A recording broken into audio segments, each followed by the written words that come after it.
Hi there. Welcome back. Or if it's your first time here, welcome to Sleepy History.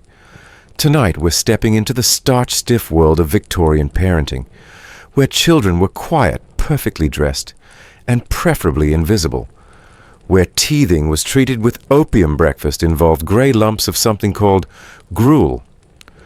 And affection was expressed through posture checks and hairbrush discipline. Yes, it's all very real, and most of it would definitely raise more than a few eyebrows and perhaps some legal flags today. But don't worry, we're not here to judge. We're just going to slip gently into the past to spend a day with a little girl named Mabel. You'll see the world through her eyes from the moment she wakes to the moment she falls asleep again, tucked under a heavy quilt and an even heavier list of rules. And if you're listening from somewhere far away, or if your childhood was well interesting in its own way, feel free to tell me where you're listening from.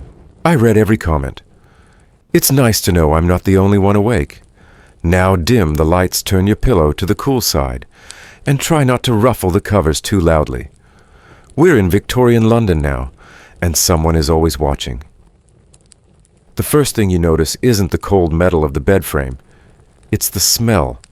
A faint sourness of boiled milk and old soap, mingled with the kind of damp that never quite leaves.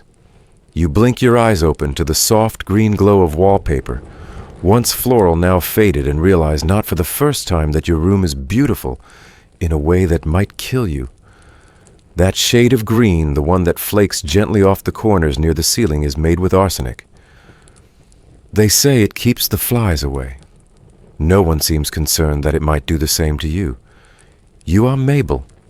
You are 7 years old. And today will be like every other day, quiet, proper, and just a little bit strange. The iron bed creaks as you shift beneath the covers. They're heavy, made of wool and layered like armor. You're not allowed to toss or turn. Wrinkled sheets suggest restlessness, which suggests weakness, which suggests shame. That's a lot to carry on a Tuesday. Above you, a crucifix hangs slightly crooked. Beside you on the bedside table sits a cracked porcelain basin of water for washing a bristle brush and a single spoon laid out in preparation for breakfast, though whether it's for eating or dosing depends on how well you slept. The room is dim, but not cozy. No fire burns in the grate. Coal is expensive, and children don't need warmth, only discipline. You pull your arms in tighter, trying not to think about the weight of the quilt or the chill of the floorboards waiting for your bare feet. From the hallway you hear footsteps. Not your mother, hers are lighter. These are firm, measured, the unmistakable rhythm of Nanny. She always walks like she's counting. The door opens not with a creak, but with a silence that's more ominous somehow. Nanny doesn't speak. She doesn't need to. You sit up immediately, hands folded in your lap. Your nightgown is stiff with starch, your hair already halfway tangled, and your lips instinctively form the polite smile that adults say is proper, but never quite warm. She surveys you like one might survey a statue for dust. Satisfied, or at least not displeased, she nods once and gestures. It's time to rise. The carpet is scratchy against your toes, but you're not supposed to notice. Children don't notice discomfort. That's the goal anyway. You stand beside the bed while Nanny fluffs the pillow with 2 efficient thumps. She smooths the sheet, aligns the corners, then tucks the quilt back into its coffin-tight form. When she's finished, she brushes an invisible crumb from your shoulder and adjusts your nightgown collar by a precise 1/4 inch. There is no breakfast smell wafting from downstairs. No warmth, no chatter, no toast. Just the distant clink of cutlery and the knowledge that whatever awaits you in the dining room will likely be gray and moralizing. Your eyes drift again to the wallpaper. The arsenic pigment Shields green, they called it, was the height of fashion in homes like yours. Its vibrant color symbolized wealth and good taste. That it caused headaches, nausea, and occasionally death. Well, some said those were just the risks of refinement. Historians still argue whether the upper class truly understood the danger or simply ignored it for the sake of beauty. But you're not concerned with arsenic. Not yet. You're more concerned about whether your left braid came undone in the night, or if your toes will be declared unpresentable again. Yesterday they were. You spent 20 minutes scrubbing them with vinegar before lunch. As Nanny leads you into the hallway, the light changes. It's still early, but you can see the grayish morning peeking through the lace curtains downstairs. The house smells of lavender, and something more metallic, perhaps. Polish, perhaps something from the medicine chest. The wallpaper here is less deadly, but no less imposing. Portraits of unsmiling ancestors line the stairwell, their painted eyes following you with all the warmth of a disciplinary committee. You glance at one, your great-aunt Edwina, who famously refused to smile after the age of 5, and wonder not for the first time if she was ever a child at all. Your journey from bed to breakfast has just begun, and already you're being reminded of your role. Be still, be neat, be obedient, and if you must feel anything, feel it quietly. A child in Victorian England is not defined by what she enjoys, but by what she endures. And today you will endure a great deal with a straight back, a blank face, and perhaps, if you're lucky, a teaspoon of marmalade. Some mornings begin with birdsong. Yours begins with grey porridge and the rustle of starch. You are not cold. You must not shiver. Shivering implies softness, and softness is something to be scrubbed away, preferably before breakfast. The moment your foot crosses the threshold of the nursery washroom, the chill bites like a small, silent scolding. A porcelain basin sits on a low wooden table, filled to its halfway point with water that might once have been warm. Now it reflects the pale morning light like a dish of steel. Nanny does not speak as she dips the cloth. The cloth is coarse, not fluffy like a towel, but tightly woven, thin and determined. She wrings it out with the kind of efficiency usually reserved for battlefield medics. Then, without warning or ceremony, she presses it to your face. The cloth is cold. Not refreshing cold, but spiteful cold. The kind that makes your jaw clench and your scalp tighten. It travels in one unbroken motion, across the forehead, down the cheeks, under the chin, and inevitably across your neck. You are not to flinch. You are not to gasp. You are to receive this like a soldier would a morning inspection, still silent and very slightly damp. She dabs your ears next, one then the other. This, you've learned, is not for hygiene. It's to check whether you're warm. Warm ears suggest fever. Fever suggests weakness. And weakness, well, that would be terribly inconvenient. She steps back to inspect her work. You blink eyes, stinging nose running just a little. You are not permitted to wipe it. That would be unsightly. Then comes the hairbrush. The brush is made of boar bristles and wood with a handle worn smooth by repetition. It is not a gentle brush. It does not glide. It pulls. It scolds. It teaches you to be still. You sit on the small stool beside the dresser. The mirror in front of you is slightly clouded, which is a mercy. You don't particularly want to watch what comes next. Nanny starts with the back of your head, her fingers parting your hair with the precision of a seamstress. She lifts each section with one hand, brushing it taut with the other. Every tug is a message, behave. Every stroke is a reminder. You are not the owner of your body this morning. You are the subject of it. You've learned to count the brush strokes. 7 down the left side, 6 across the crown, 8 on the right. If you lose count, it takes longer. If you complain, it takes twice as long. If you cry, you're sent to stand in the hallway, wet-faced and disheveled, where someone important might see you and make a note in their little black book of disappointments. It is a strange thing to be polished like silver, but never spoken to like a person. The attention to appearance is relentless, and yet no one ever asks how you feel. Today your hair is to be parted precisely down the middle, and tied into 2 low braids with matching ribbons. The ribbons are starched. One is ever so slightly lighter in color than the other, but you know better than to mention it. Children in your household are dressed according to mood, but not their own. If it is a solemn day, you will wear brown. If guests are expected, blue. If it is Sunday, something white with just enough lace to signal modesty, but not so much that anyone might think you vain. Vanity is for actresses and orphans. You are not consulted. Your undergarments are the first layer, thin, itchy, and unflattering. Then come the wool stockings held up by buttons that always dig into your thighs. Then the chemise, the petticoat, and the outer dress which smells faintly of starch and lavender, though neither scent belongs to you. Buttons run up the back. You couldn't fasten them yourself even if you tried, which is exactly the point. Clothing in your world is not designed for independence. It is designed for submission, small, quiet acts of stillness, stitched into every seam. Nanny finishes dressing you like one might prepare a doll for the shelf. Her hands are not unkind, but they are distant. She smooths your sleeves, straightens your collar, and then steps back to assess the full picture. You do not own a single item of clothing. Not your boots, not your gloves, not even the handkerchief with your initials embroidered in the corner. Those initials are not for you, they are for the people who might find you. Should something happen, it is a Victorian version of a return address. The color of your dress is navy today. That usually means errands, possibly a visit to your great-aunt. Definitely no running. There's a small table in the corner of the room with a tin canister marked S. You know what it holds, sulfur powder.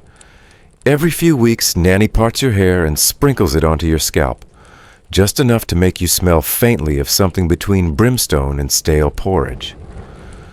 It's meant to keep lice away, and maybe in some unspoken way to keep mischief away too. Sulfur was believed to purify. Some households mixed it with goose grease and rubbed it behind children's ears. Yours is slightly more refined. Still, when you lean forward too fast, a faint puff rises from your collar, like smoke from a doused candle. Historians still argue whether these practices were truly hygienic or merely habitual rituals repeated for the sake of tradition, more than effectiveness. But at 7, you don't question. You endure. The final touch is a brooch. Nothing flashy, just a simple silver clasp to keep your collar shut tight. Your breath is slightly shallower when it's fastened. That, too, is on purpose. Posture is everything, and shallow breathing encourages a certain elegant stiffness. The sun is rising higher now, casting pale rectangles of light onto the floorboards. You are fully dressed, brushed, scrubbed, powdered, and inspected. Still, there is no praise. That is not how things are done. Praise, like jam, is reserved for rare occasions and special guests. You do not receive it on Tuesdays. As Nanny opens the door, you glance back once at the small mirror on the dresser. A pale girl stares back. Her hair is tight. Her collar is tight. Her expression is perfectly neutral the way you've been taught. You do not recognize her, but you know you must behave like her. Breakfast awaits downstairs. You hope the chair is warm this time. Last week, someone forgot to stoke the fire. The hallway smells of beeswax and distance. Somewhere below a clock chimes.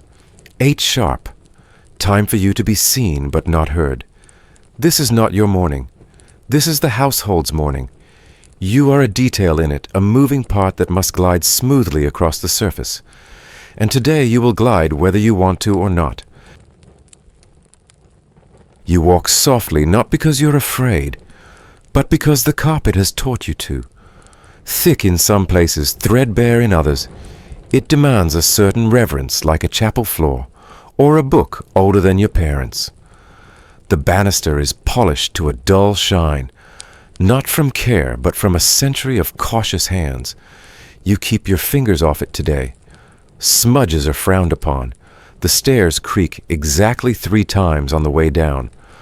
Always the 3rd, the 6th, and the 10th step. You know this like you know your name. And like your name, you don't say it out loud. The dining room is dark, even in the growing light of morning. Heavy curtains filter the sun into streaks the color of watered tea. The table is long, too long for a family of 5, but that's tradition. At one end sits your father's chair, always empty until exactly 8:15. Across from it, your mother's place, marked by a folded napkin and a teaspoon turned precisely eastward. Your spot is at the side near the window, but not near enough to see out of it. A servant places a bowl in front of you. You don't look at her. Children are not to engage with the help unless spoken to. And besides, she doesn't look at you either. The bowl is white chipped in one corner and filled with something vaguely edible. Gruel. Technically, it's oat-based. Practically, it's gray lukewarm and determinedly bland. You know better than to hesitate. Food-like instruction is not to be questioned. You pick up the spoon always from the right side, always with your left hand beneath the table, and begin. No talking, no humming, and absolutely no smiling. Smiling while eating is considered uncouth, a sign of indulgence bordering on gluttony. You learned this the same week you learned not to sigh after a sip of water. The gruel is thick in the middle, thin at the edges. You stir once, twice, just enough to spread the temperature evenly, not so much that it looks like you're playing. Play has no place at breakfast. It tastes of boiled regret and possibly glue. Occasionally there is a lump which you swallow whole to avoid chewing too long. You've learned to bite down gently. Some mornings there's grit left over ash from the oven, or flour with a secret past. Today it's mostly smooth, which is both a relief and a disappointment. Smooth means someone remembered. It also means someone was watching. Nanny appears with the bottle next. Brown glass, no label, but you know its contents better than your own handwriting. Cod liver oil, thick, golden, and slow to pour. She holds the spoon steady. You open your mouth like a clockwork toy. It coats your tongue instantly. Warm, greasy, and carrying the scent of the sea long past its best. You fight the instinct to gag. Gagging is a form of protest. Protest is weakness. There's a myth in your household, perhaps told in jest. Perhaps not, that children who cry while taking cod liver oil are simply releasing toxins. It's the body's way of expelling mischief? Someone once said at the dinner table. You weren't sure if they were joking. You still aren't. You blink, swallow, and nod. Nanny gives no expression. She doesn't need to. Her silence is the loudest thing in the room. After the oil comes bread. Not fresh, but not moldy either. The kind of bread that makes you grateful for teeth, even if they ache from the cold. It's served without butter, unless it's Sunday, or unless someone important is visiting, which amounts to the same thing. Today's slice is thin and slightly curved. Yesterday's crust left a scrape on your gum that you haven't told anyone about. You take small bites. The goal is to finish, not to enjoy. Beside your plate sits a small glass of water. You do not touch it until permission is implied, usually after 3 spoonfuls, and a glance from someone in authority. You recite the morning prayer first. Not aloud. Aloud is disruptive. You move your lips just enough for them to know you're trying. The words are less important than the motion. The water is cold. That's a mercy. Across the table, your elder brother coughs.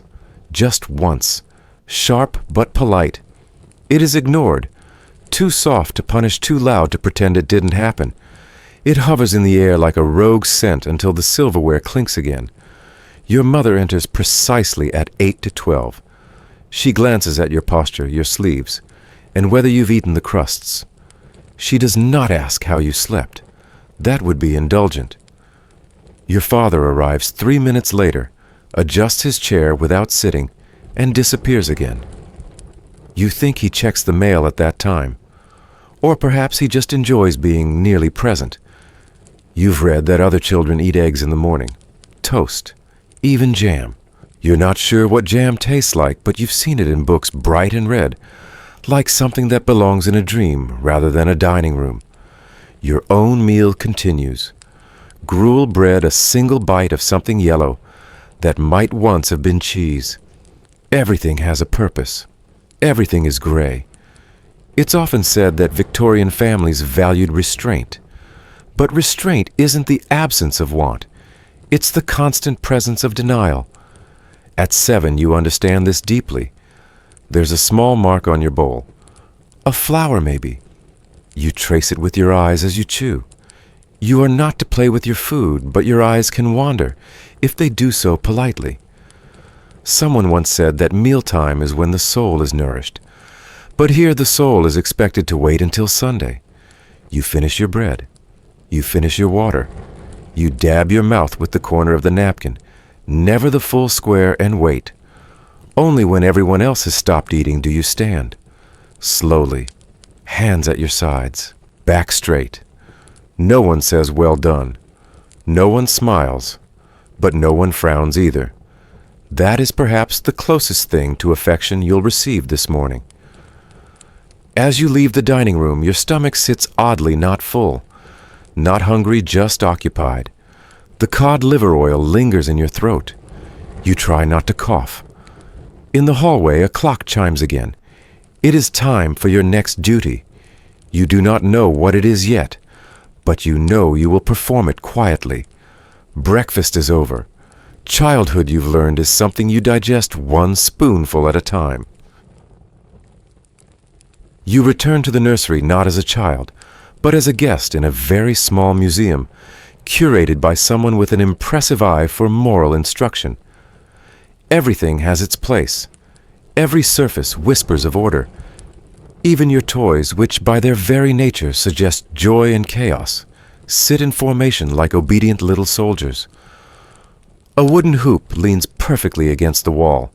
A fabric doll rests stiffly in a child-sized chair, her button eyes tilted just slightly upward, as though perpetually witnessing your behavior. Breakfast lingers in your chest, not taste, but posture. You are still sitting tall, still holding your elbows close, still breathing shallow from habit. It is not something that switches off. It carries through your day like a second skin. The moment you cross the threshold of your room, your eyes find the checklist invisible, but memorized shoes a line toe out beneath the cot ribbons, untied and laid flat in the box nightgown, folded and returned to the drawer. Then the toys. Always the toys. You begin with the puzzle blocks. They are shaped like letters, each carved with curlicues and decorative vines. Not for building towers. Towers fall. These blocks are for arranging in alphabetical order, and then only then placing in the cedar box beneath the bench. You do so with care, not out of fondness, but because you know that if one block is facing the wrong way, when Nanny checks, you'll have to start again. Next is the hoop, not to be rolled indoors. That would be unseemly. You lift it gently and place it behind the armoire. The spot is already marked with a faint groove in the wallpaper, created not by play but by years of storage. The doll is last. Her name officially is Beatrice. You did not choose the name. It was given to her by your older cousin, who passed her down like an embroidered handkerchief. You sometimes call her Bits in your head, though never aloud. Dolls, after all, are not friends. They are reminders of stillness, of etiquette, of the dangers of idle hands. Beatrice is not meant to be hugged. Her dress is made of stiff damask, and her hair, once flaxen, is now the color of dust. She sits in the chair by the window, facing outward. Always outward. That's the rule. You adjust her just slightly chin-level skirts, spread evenly, one hand resting atop the other. She looks as if she's waiting for judgment. You know the feeling. In the corner of the room is a small cabinet with a mirror attached. You are allowed to use it only after your chores are complete. It is not for vanity, Nanny says, but for self-correction. You catch your reflection in it briefly, a tight braid, a navy dress, a face that tries hard not to feel anything unnecessary. You glance at the floor and take note of the sheen. It is immaculate. Each plank glistens like hard candy. The maid was here earlier, armed with a rag beeswax and a warning look. In some households, the floors are polished so religiously that children are expected to walk on their toes to avoid leaving smudges. You've heard of one girl who was trained to cross a room without making a single board creak. Her family called it silent grace. You suspect it felt more like a performance. You test your weight. 1 step 2, heel barely grazing the floor.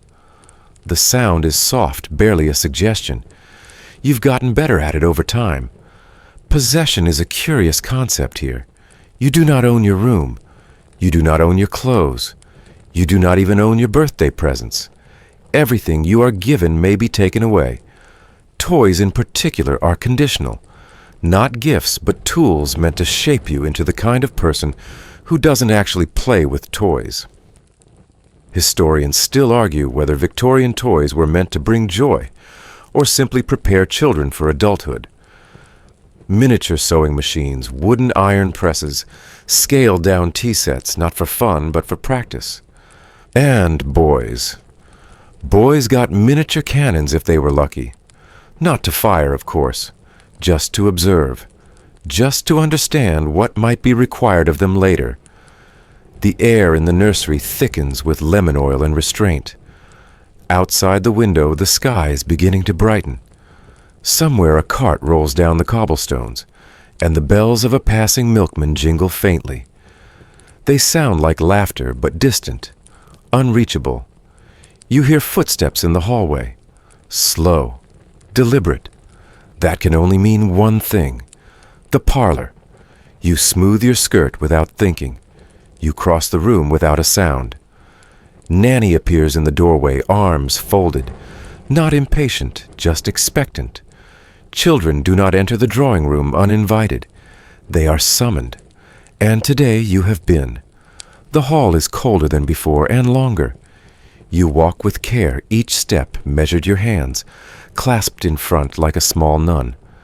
At the end of the corridor, the drawing room door is already open. That's the signal. The parlor is a place of light and lace. The curtains are pulled back, revealing a view of the garden, the trimmed hedges, the gravel path, the stone bench no one sits on. Sunlight pours through the window, illuminating dust motes that hover like secrets. You are not to look at the biscuits on the tray. You are not to fidget. You are to sit when indicated on the edge of the settee, back straight, ankles crossed. Your dress is not allowed to wrinkle. The carpet here is floral and even softer than the nursery's. It muffles everything. Conversations, footsteps, even your thoughts. There are rules in the drawing room that are never spoken. You feel them in the way the clock ticks, in the way your mother arranges the fringe on the armchair, in the way no one ever leans back. A visiting aunt says something about posture. You nod without fully hearing her.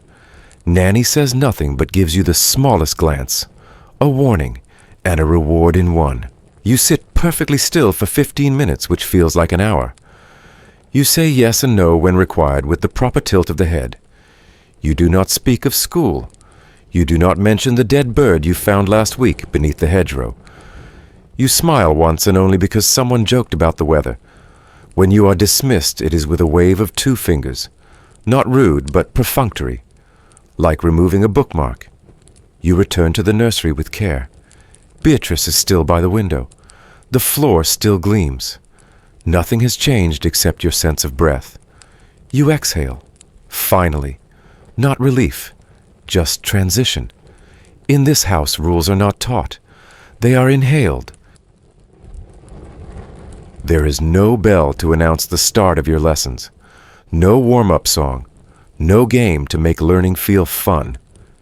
In your world, education begins the moment you sit down, legs together, spine like a broomstick, and ends only when you are permitted to blink freely again.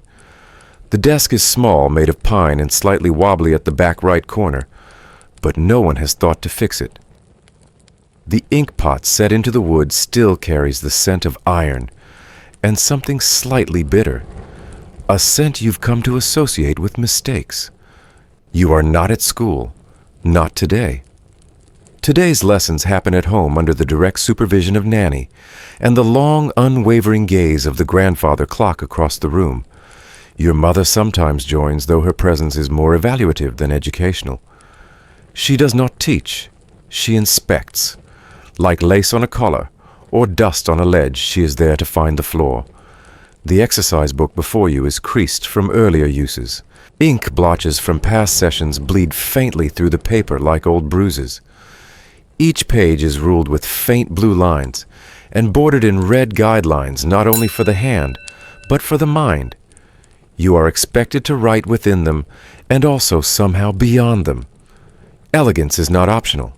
Slant too far left and you're accused of laxity. Too upright and you're told you've forgotten grace. Today's copywork is the word receive. You know this one.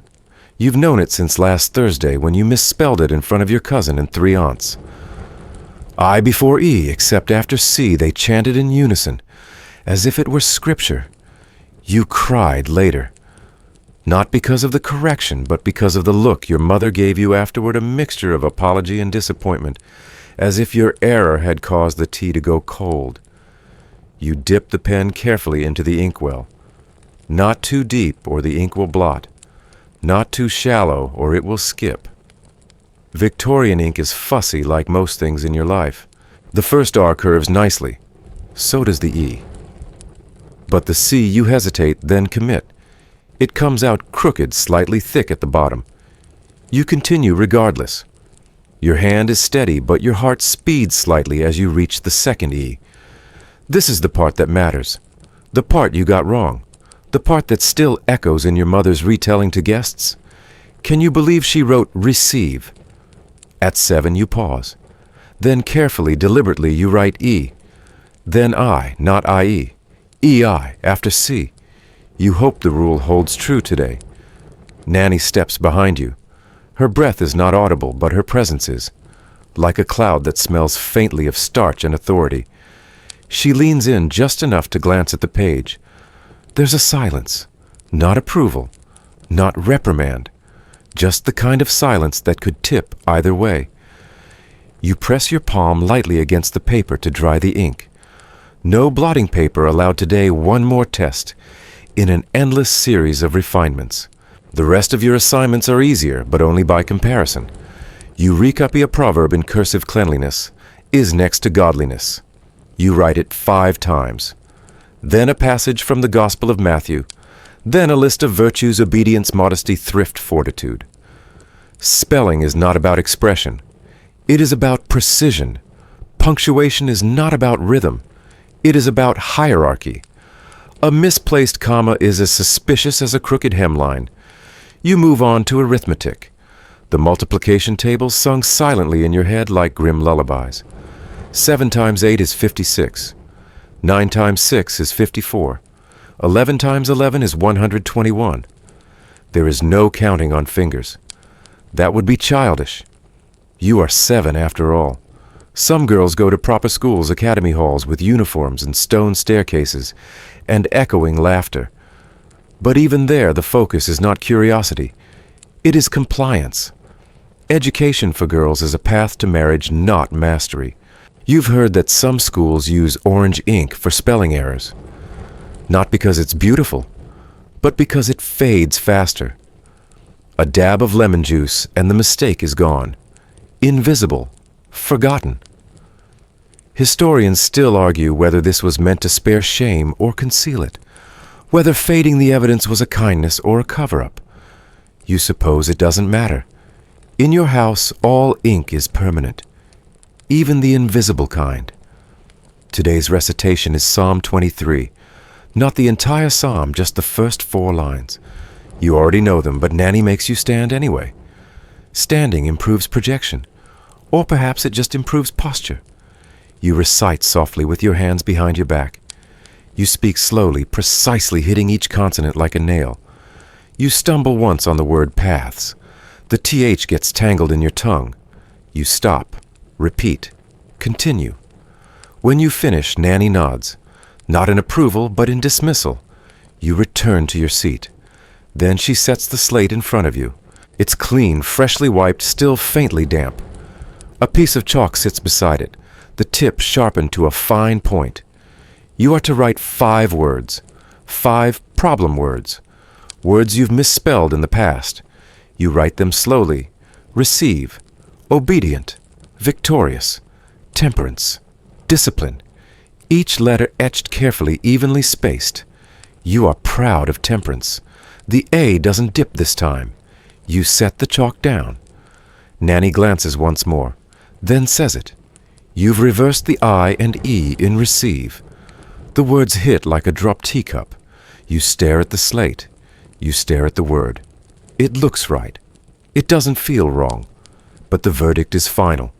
You stand. One foot is lifted slightly off the ground. You clasp your hands and begin to recite Proverbs 10 aloud this time, balancing as best you can. One verse, then another. Your voice trembles slightly, not from shame, but from the effort of keeping still. The burn in your raised foot spreads slowly upward. Your calf tightens. Your breath shortens. This is not meant to hurt. Not exactly. It is meant to teach, to anchor the lesson deep in your muscles where memory lingers longer. Your brother once told you the record is 24 minutes. He stood that long after spelling neighbor with an A. You manage 5 before your foot brushes the ground. Just lightly. A feather touch. But Nanny sees. She always sees. The slate is taken. The chalk returned to the tin. You are told to sit. There is no scolding. That is not necessary. Shame does the work on its own. You are given embroidery next. A square of muslin, a needle, a thread. Cross-stitching your own initial in the corner. You prick your finger on the 3rd stitch. You do not flinch. The blood is minimal, quickly dabbed away. The work continues. Needlework is said to calm the nerves, to train patience. But you suspect it exists to keep your hands too busy for rebellion. Outside the window, the day is brightening. You can hear the baker's cart, the soft clop of a horse's hooves, the chiming of a bell at the nearby school. You wonder what they're learning today. Then you lower your head and return to the hemline. After an hour, your mother enters. She asks to see your workbook. You hand it to her carefully. She flips through. She says nothing. She closes it, returns it to the table, then leaves. That night she tells a guest Mabel still struggles with receive, but her stitching has improved, and that you suppose is a kind of progress. The hour just after midday is meant to be quiet, not truly restful and certainly not playful, but quiet as if the house itself has lowered its voice in reverence to the rhythm of the clock. Outside, the sun hangs somewhere above the rooftops, casting long rectangles of pale light across the hallway floor. Inside, the rooms settle into their mid-afternoon stillness, punctuated only by the occasional clink of a teacup, or the distant shuffle of feet from the kitchen below. In theory, this is the time when children are encouraged to lie down and reflect. Not to sleep necessarily. True naps are considered indulgent for anyone past the age of 5, but to recline modestly, hands folded, eyes gently closed, thoughts turned inward toward improvement. This, the adults say, helps cultivate discipline. It gives the soul time to digest what the body has endured. You, however, will not be reclining today. You are being sent to the silent chair. It happened quickly. Not in an explosion of drama, but in a moment so ordinary it barely made a sound. You'd asked one too many questions during needlework. Just a few innocent curiosities laced with too much imagination. Why the thread had to be blue. Whether Beatrice the doll ever got tired of sitting so still. Whether the sampler patterns ever changed. Or if they were destined to be stitched the same way forever. Your questions were met not with scolding, but with decision. The chair had been waiting. It sits in the far corner of the nursery, never touched, except for times like this. High-backed, straight-legged with armrests that are slightly too high for comfort. The wood is dark, polished, and worn smooth by generations of fidgeting fingers. But the most striking thing about it, what everyone remembers, whether they've sat in it or not, is the carved face of a cat on its backrest. Not a smiling cat, not a playful kitten. A solemn, inscrutable feline eyes narrowed in judgment, ears perked as though listening for disobedience. It is known in your house as the silent chair, though you've heard whispers of similar chairs in other homes. each with its own name, its own peculiar totem of moral instruction. Some have rabbits meant to represent meekness, others bears to encourage stoic strength. But yours has a cat, not because it's cute, but because it watches. You sit with your back pressed flat against the wood. Your hands rest on your thighs, not clenched, not sprawled. Your feet are to remain flat on the floor, toes aligned. Your eyes are to remain open. This is not a punishment, you're told. This is an opportunity, a chance to reflect, a chance to sit with your thoughts and learn the value of self-control. Of course, it feels exactly like a punishment. Time does not move in the silent chair. It merely stretches. You are not permitted to fidget. Your body aches to shift, to tilt your head, to adjust your skirt, to scratch the corner of your eyebrow, where a stray hair tickles. But you do not move. The mirror across the room shows your reflection, like a portrait, still pale mouth, drawn in a neutral line. You look like a statue of someone trying very hard to become invisible. Your mind, though, refuses to sit still. You begin to count, not out loud, but in your head. Floorboards, buttons on your shoes, stripes in the wallpaper, anything to create the illusion of motion.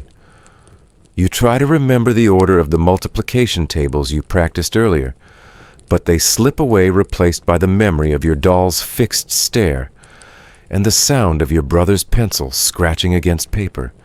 You think again of the cat carved into the back of the chair. It is said that its expression represents the virtues of quietude, watchfulness, and measured thought. You wonder who carved it. Whether it was someone who believed deeply in the virtues it symbolized, or someone who simply liked cats. Historians still argue whether these carved symbols were expressions of domestic philosophy or simply fashionable flourishes, copied from pattern books passed between households. Your arms begin to tingle slightly. Not enough to be noticed, just enough to become unbearable. You shift very slightly and feel the invisible pressure of eyes upon you. The chair, for all its stillness, is an active participant. It becomes not just a place to sit, but a mirror of behavior. Its shape encourages containment. Its presence commands silence. And in this silence you learn something strange, how loud your thoughts can be when they have nowhere to go. You remember something else, something your cousin once told you during a whispered visit, that the silent chair in her house was called the discipline seat, and it had a carved owl at the top. She said her mother believed owls represented wisdom, but that she always felt the owl was watching her blink. You wonder how many other children right now are sitting in similar chairs. How many are counting stripes, reciting verses in their heads, resisting the urge to sneeze or scratch, or simply be small and soft in 7. The sun moves an inch across the floor. You count the seconds between dust motes. Time in the silent chair is not measured in minutes, but in thoughts you wish you could say aloud. Eventually, Nanny returns. She says nothing. She does not need to. The absence of words has already shaped the moment. She gestures and you rise slowly, cautiously, your legs stiff, your eyes still unfocused. You return to your desk, or perhaps your stitching frame, or perhaps to the task of arranging napkins for tea.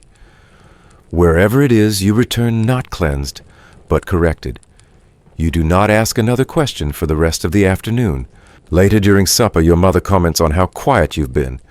Your father nods approvingly. You are praised for being composed, for having poise, for not interrupting when your aunt recites the list of her afternoon ailments. The silent chair has done its work. It has not made you wiser. It has not made you gentler, but it has made you still. And in this house, stillness is the first step toward being good. The drawing room is not a place for play. It is a place for presence. That much is clear the moment you step inside and feel the change in the air, heavier, slower, dusted with something floral and faintly medicinal. Lavender, perhaps, or potpourri pressed into velvet cushions. The curtains are thick, embroidered with peacocks and vines, and drawn just enough to cast the room in a muted glow.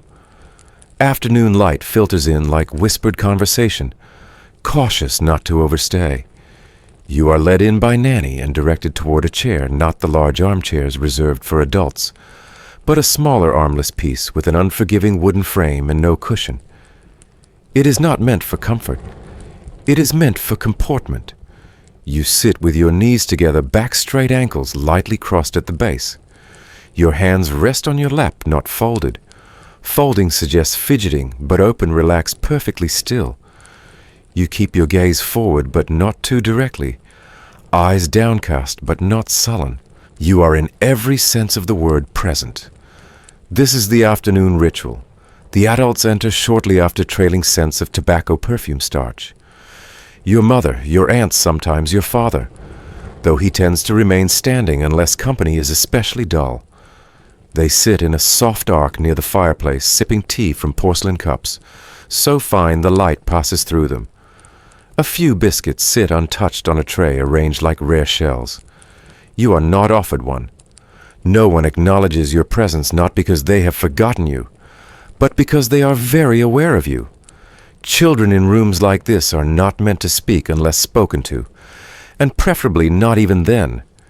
You are to behave as a reflection, polished, motionless, absorbing everything and offering nothing in return. You begin counting the embroidered tassels along the curtain. 1, 2, 3. This is the only permissible game. Some children fidget with their hems or pick at the grain of the wood beneath their chairs. You do neither. You've learned that movement draws attention, and attention often leads to removal, or worse, to being noticed.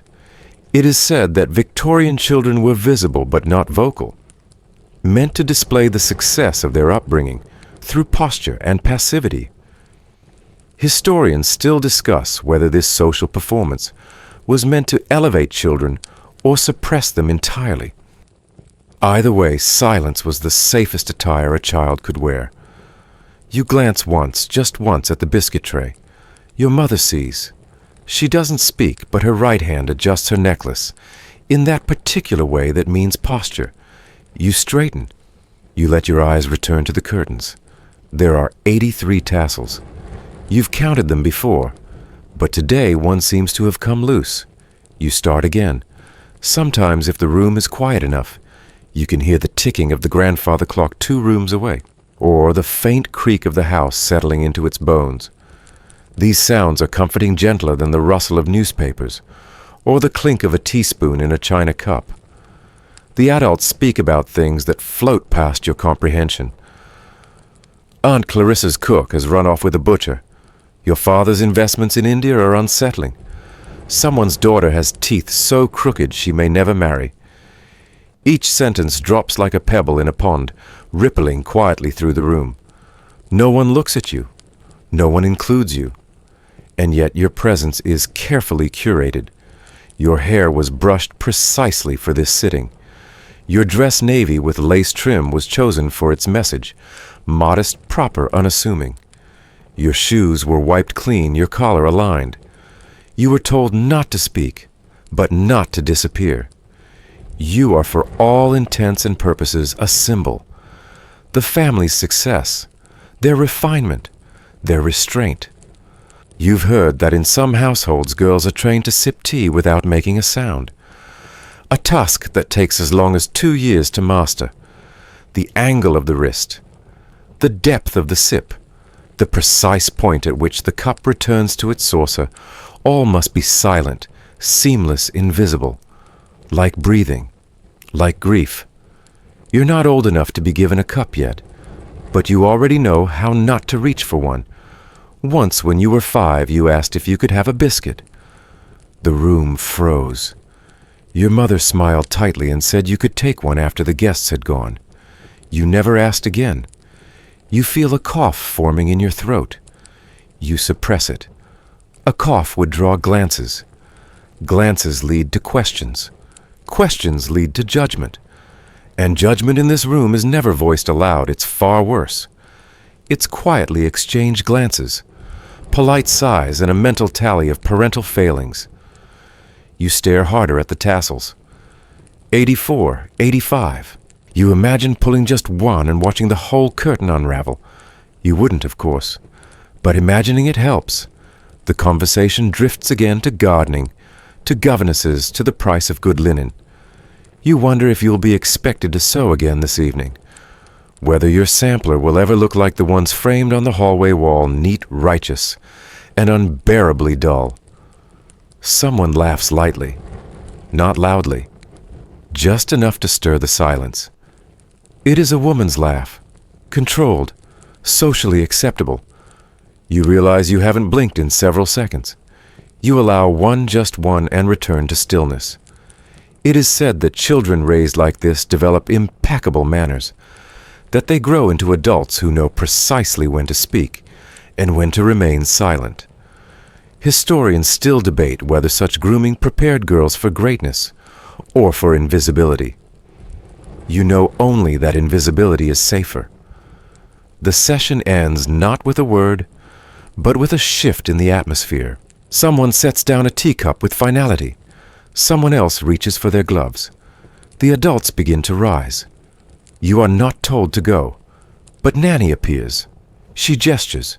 You stand curtsy and follow her out. Not a sound was made, not a glance exchanged, but your silence has been noted. And in this household, that is its own form of success. You begin to cough, not loud or dramatic, just a shallow sound that catches at the back of your throat, like a thread snagging on lace. It's not the first time today. It won't be the last. You're not entirely sure what caused it. The room has been colder than usual, the air drier, or perhaps it's the dust from the hallway stirred up by the maid's hurried brushing. But the reason doesn't matter. In a Victorian household like yours, a child's body is both a canvas of virtue and a cause for concern, and a cough, however minor, is never taken lightly. Nanny hears it, of course. She always does. Her head turns ever so slightly in your direction. Not enough to suggest alarm, but just enough to register the event. She waits. Another cough confirms her suspicions.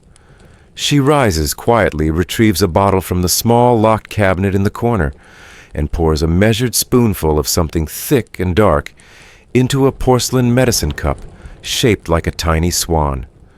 This is the syrup. You've tasted it before, once for a stomachache, once after a fever, and now again for a cough. It's thick, oddly sweet, and has the faint smell of something that isn't quite fruit and isn't quite tar. You hesitate just for a moment, but hesitation is not allowed. You open your mouth, the spoon tilts, and the syrup slides across your tongue like molasses. Warmth spreads almost immediately, slow, deliberate, not uncomfortable, but strange. Your chest feels lighter. Your eyelids grow heavier. The world softens at the edges. You do not know that the syrup contains opium. You do not know the name Godfrey's cordial, nor that it was once advertised as a miracle for fretful infants, colicky toddlers, and coughing children like you. You only know that the syrup makes your thoughts blur, and your hands feel very far away. This, too, is part of childhood.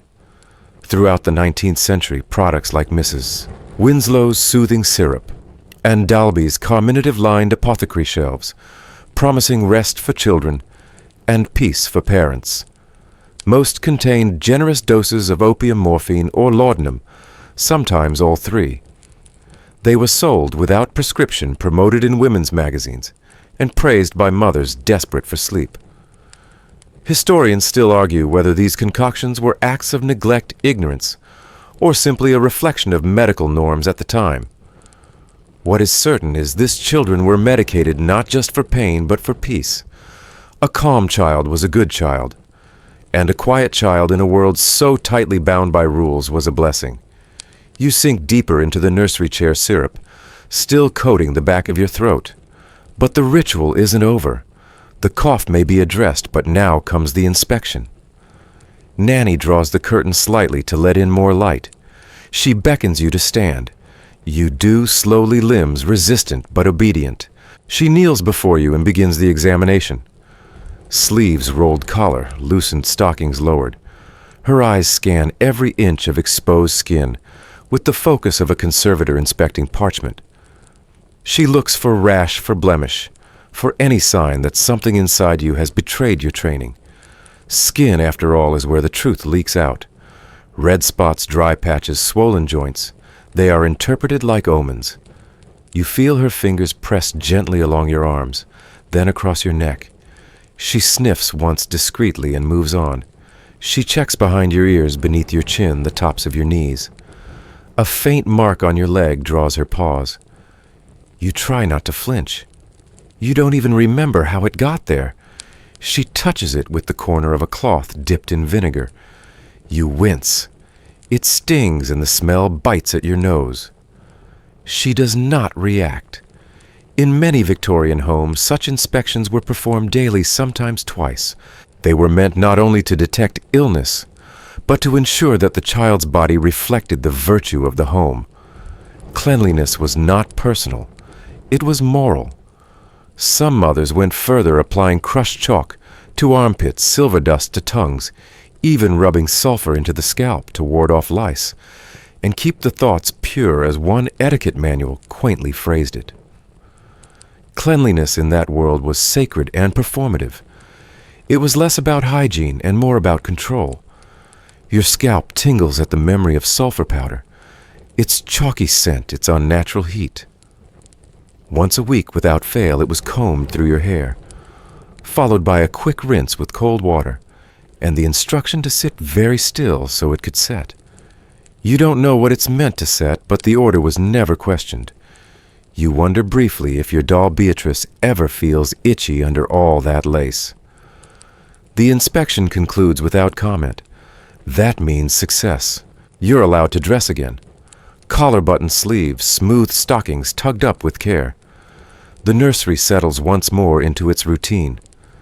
The faint ticking of the mantel clock resumes its quiet reign. Outside, a bird chirps, once then falls silent. You're placed near the window, but not for the view. Light is good for recovery, Nanny says, and better for observation. Your eyelids droop under the syrup's spell. The warmth in your limbs gives way to fog. You doze but do not sleep, not deeply. You hover in that twilight state where dreams and wallpaper patterns begin to blur. Somewhere far off, a carriage clatters past the house. You imagine its wheels spinning fast, leaving behind clouds of dust, and little girls not required to sit so still. You're brought back by the sound of a match being struck. Nanny lights a small oil lamp with a lavender wick. She places it on the shelf beside your chair. The scent drifts through the room, meant to calm, meant to purify, meant to anchor your small, syrup-slowed body in this precise place and time. Later you'll be asked if you're feeling better. You'll nod, of course, because saying no would mean more syrup, more inspection, more vinegar cloths and scalp powder and silent compliance. Better to nod. That's the rule. The day ends not with softness, but with sting. The ritual of bedtime in your Victorian household isn't about comfort. It's about correctness. Everything is scrubbed down your hands, your fingernails, your ankles, your scalp, and most importantly, your behavior. Warm water is not a guarantee. In fact, it's rare. What you receive instead is a damp flannel cloth, coarse and stiff from previous use, dipped into a basin of lukewarm, vaguely soapy liquid. That liquid smells of lye, a high alkaline soap that strips not just dirt, but dreams. Nanny begins with your arms. You hold them out stiff like kindling as she drags the cloth in long, slow strokes. The friction reddens your skin, and though it doesn't blister, it bites. The lather leaves behind a chalky residue that stings the small cuts on your elbows. Then comes your neck, your ears, your knees. You clench your jaw as the cloth scrapes behind them. You flinch once. She clicks her tongue. You remember not to do it again. Cleanliness is next to godliness, but only if it's visible. Victorian bathing customs, especially for children, were often more symbolic than sanitary. Full-body immersion in hot water was a weekly event, at best usually reserved for Sunday evenings. Daily hygiene relied on the flannel wash, using coarse cloths and harsh soaps to scour the skin. The goal wasn't refreshment, it was discipline. Cleanliness was seen as a sign of moral uprightness, not just health. And if the soap stung or the water chilled, so much the better. It built character. It prepared the soul. Some households went further. It wasn't unusual for children to be bathed in vinegar solutions to ward off illness, or brushed down with coarse horsehair gloves to stimulate circulation. Historians still debate whether these practices were acts of misguided care or the consequences of an era obsessed with outward propriety. But one thing is certain: softness was not the point. You're told to lift your arms, then your feet. You wobble tired and cold as the cloth runs under your knees. Your hair, still slightly damp from the morning's grooming, is parted again and brushed through with something that smells faintly of pine tar and lavender oil. It pulls. Your scalp tingles. You don't speak. The final step of this bedtime routine isn't medical. It's culinary. Nanny, with a sigh, reaches for the small blue dish near your bedside. Inside, a half slice of raw onion, carefully fanned out on linen. It's placed on your nightstand not for snacking, but for protection. According to long-standing household beliefs, onions purify the air. They draw illness out of sleeping children. A sliced onion, some say, could even absorb fever before it took hold. You do not question it. You are 7, and the presence of that odd weeping bulb has been part of your bedtime since before you could count, and so it sits next to your comb, your hair ribbon, and your illustrated book of moral tales. The room is dim, the candlelight softening the edges of your bed frame and making the wallpaper look briefly lovely. But this isn't the part where your mother kisses you goodnight and tells you stories about faraway lands. That version of bedtime belongs to books you don't own.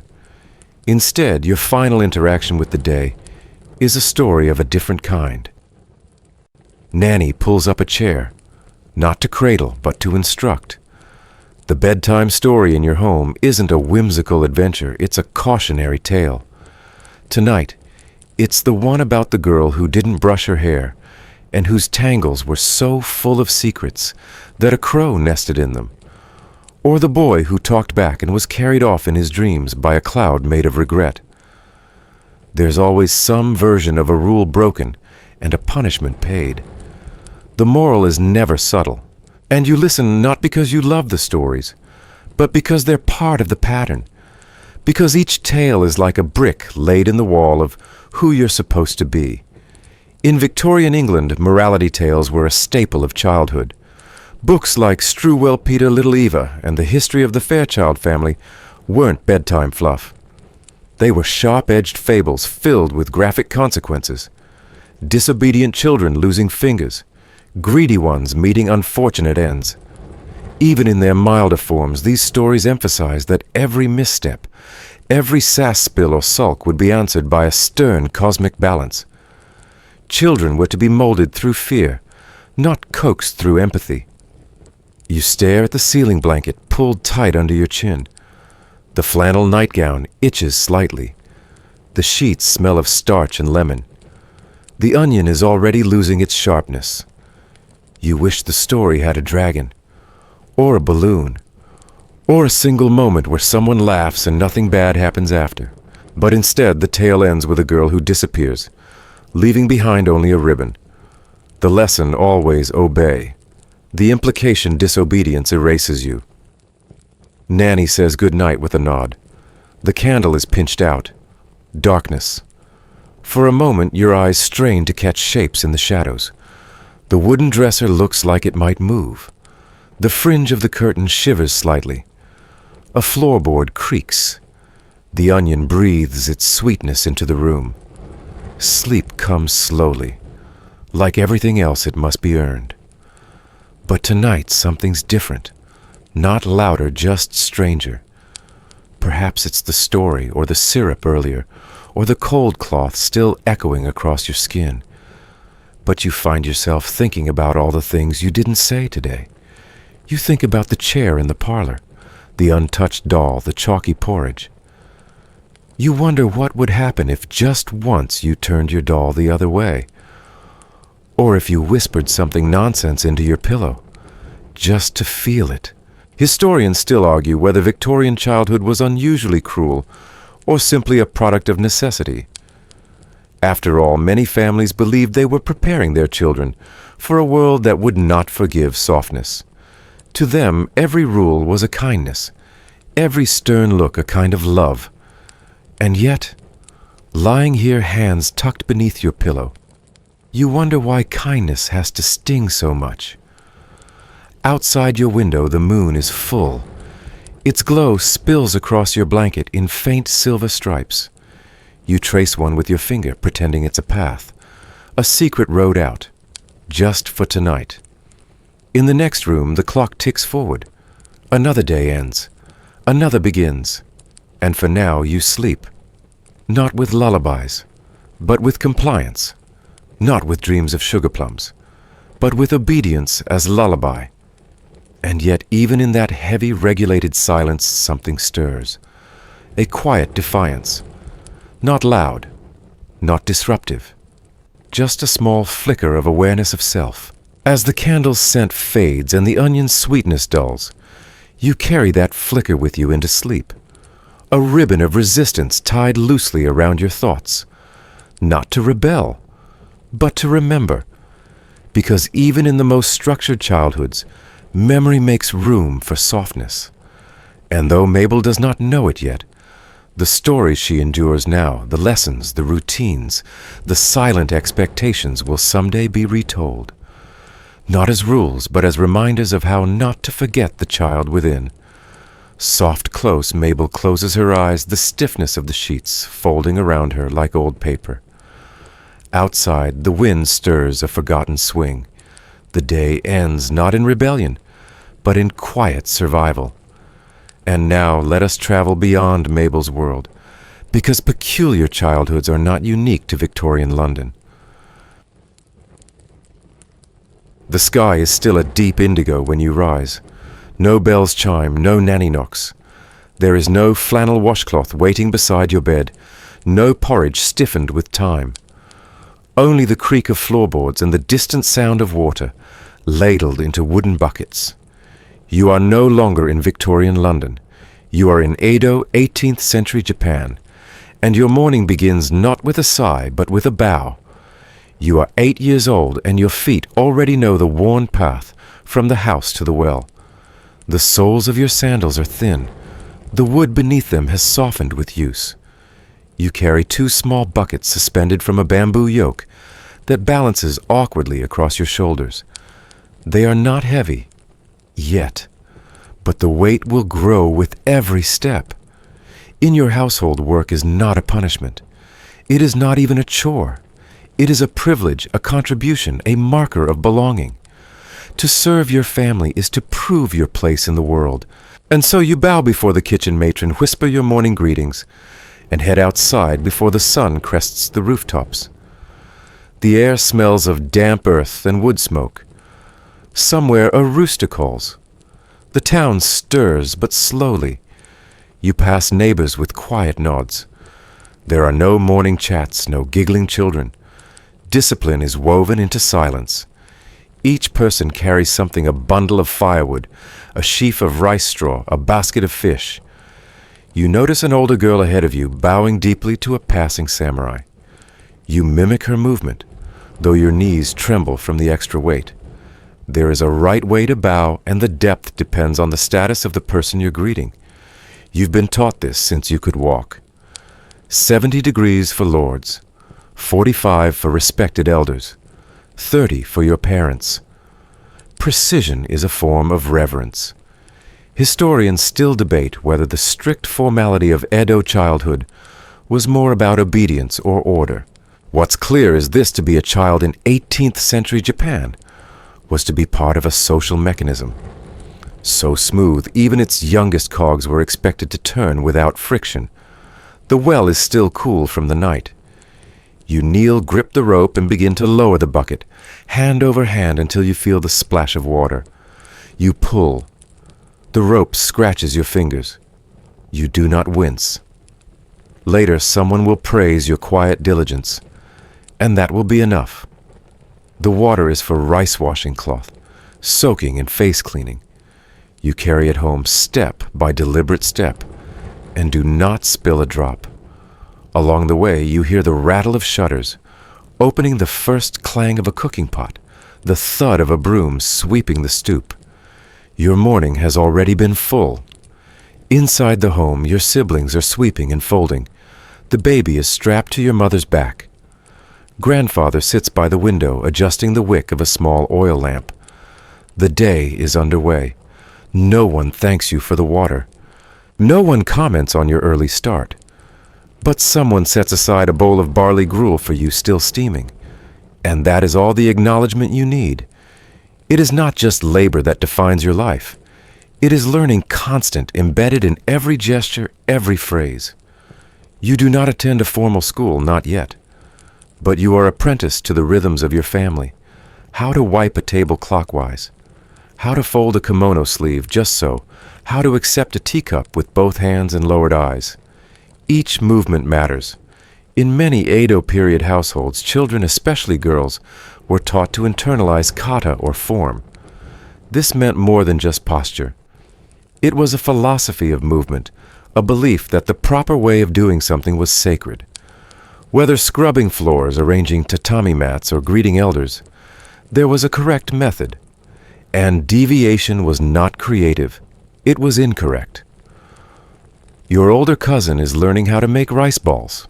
You watch her closely, mimicking the twist of her wrists, the way she dampens her fingers to keep the grains from sticking. You ask no questions. She gives no instructions. But after an hour, you are allowed to shape one yourself. A reward. A lesson passed. In many families, young children were expected to contribute, not just physically, but socially. Harmony Wall was paramount. If a child caused discord, spoke too freely, or failed to observe boundaries, it was seen as a failure of upbringing. And so, from the age of 6 or even earlier, children learned restraint, the kind that settles into your bones and anchors your smile. You pause before entering the next room, bowing again. Inside, your grandmother sits on a cushion, embroidering a small crane onto fabric. She does not look up, but you feel her notice you. You kneel nearby, watching her thread pass through the cloth. The silence is not awkward. It is full. In the afternoon, you are assigned to help polish wooden bowls with crushed leaves and water. The rhythm of the task is soothing. You hum softly, not a song, just a sound to match the circular movement of your hands. You remember being told once that humming while working was allowed as long as it didn't disturb anyone. You think of it as your secret lullaby. At dusk, the lanterns are lit. Their paper shades flicker like fireflies. The day slows but does not soften. Dinner is taken in quiet. You chew carefully, finish every grain of rice bowl. Before and after the meal, you are not told a bedtime story. Instead, you listen to the grown-ups discuss the price of soybeans and the mayor's new horse. When it's time to sleep, you roll out your futon beside your sisters and pull the cotton blanket to your chin. The mat beneath you is hard but familiar. You lie still, hands folded. There is no onion on your nightstand, no syrup in your system, but you do not fall asleep easily. Your back aches from the buckets, your knees from bowing, your thoughts from holding still. Outside, frogs chirp in the darkness. A dog barks once, then silence again. Historians still argue whether Edo children were happier than their European counterparts. Some point to the emphasis on community and ritual. Others highlight the lack of play, the weight of expectation. The truth, as always, flickers in the middle. One thing, however, is clear in Edo. Even children were woven into the fabric of society with thread that did not fray. You will rise again tomorrow. You will fetch water again. You will bow, scrub, fold, and listen. and one day you'll pass these habits to someone smaller than you. For now, you drift into sleep, your breath matching your sister's. Your last thought is of the crane your grandmother stitched, and whether in dreams it might fly. The scent of ink and incense greets you before your eyes open. You are not in Edo now, and not in London. You are somewhere in the heart of the medieval Islamic world. It might be Cairo, Damascus, Samarkand, or Kairouan. You are a child of a devout household, and it is time to walk to the maktab, your Quranic school. You rise quietly, folding your mat with deliberate care. Morning prayers were hours ago whispered in chorus, as your family faced the Qibla, the sacred direction of Mecca. Since then, the sun has climbed higher, casting warm light through the lattice windows. You smooth your tunic, wash your face and hands at the courtyard basin, and prepare your slate, your law, the wooden tablet, on which you will copy today's sacred verses. School in this world is not a luxury. It is a duty. And for children like you, memorizing the Quran is not just a sign of piety, it is a calling. One letter wrong, one word faltered, and the entire verse is recited again. Precision is worship. Cleanliness, both inward and outward, is the foundation. Your teacher, the muallim, sits cross-legged at the front of the room. His robe is neatly pressed, and his eyes are kind but watchful. His reed pen rests in a small jar of ink, black and slightly fragrant. Around you, other children are seated on woven mats, boys on one side, girls on the other. No desks, no chairs, just slates, ink, and silence. You are not here to ask questions. You are here to absorb. The maktab is cool and shaded. Its walls are bare, save for a few decorative inscriptions, calligraphy, not images. In this tradition, art speaks through words. The silence is punctuated by murmured recitations, a dozen children repeating in unison, each trying to keep pace without stumbling. The rhythm is almost hypnotic. You dip your brush into the ink and begin to copy the verse assigned to you yesterday. You know the shape of every letter, the curve of Ba, the flourish of Ka, the tail of Ya. You write right to left the script flowing in soft arcs across the wood. When you finish, you cradle the tablet in your lap and whisper the verse 3 times. This is not simple repetition. It is devotion made audible. In medieval Islamic societies, education was not segregated from spirituality. From a very young age, often as early as 5 or 6 children, were introduced to religious texts through maktabs. These schools attached to mosques or run in private homes emphasized rote memorization, recitation, and ethical behavior. The Quran was the core text, and learning it by heart was seen as both a spiritual and social accomplishment. Your tablet, the law, is not disposable. It is reused every day. Once a verse is learned, the board is washed clean with scented water, often rose or orange blossom. This ritual, symbolic and practical, reinforces the idea that a clean mind begins with a clean slate. Quite literally, you finish your recitation and bow slightly. The teacher gives a small nod. You wait. He gestures and you know what to do next. You walk to the clay basin by the wall, pour a ladle of rose water onto the tablet, and begin to wipe it clean with a linen cloth. The scent drifts upward, a mixture of wood and perfume. Your mind, too, feels polished. Historians still debate whether the emphasis on rote memorization limited critical thought among children in these settings. But others argue that the intense focus on language, rhythm, and structure laid the groundwork for later intellectual flourishing in philosophy, astronomy, medicine, and law. After all, many of the greatest scholars of the Islamic Golden Age began their learning right here in rooms like this. Outside the school, the world is bustling. Merchants call out their wares. Scholars debate under archways. The adhan, the call to prayer, rings from a distant minaret, its notes long and rising. But inside, time moves differently. Here, every word counts. Every gesture is deliberate. After recitation, your teacher speaks of adab, the concept of moral behavior, respect, and proper conduct. You are taught not just to memorize verses, but to live them, to be kind, to be honest, to lower your gaze, to speak only when needed and never in anger. These lessons are written nowhere on your slate, but they are etched deeper than ink. When class ends, you rise, slowly bow, and thank your teacher. The words leave your mouth as habit, but you mean them. You gather your things, step into the sunlight, and blink at its brightness. The world outside is noisy and sweet-smelling dates, and cumin-baked bread and sheep dung. You weave through the alleyways with practiced ease, stopping only to buy a fig from the old man who smiles without showing teeth. You pay him with a copper coin, and a thank you pronounced just right.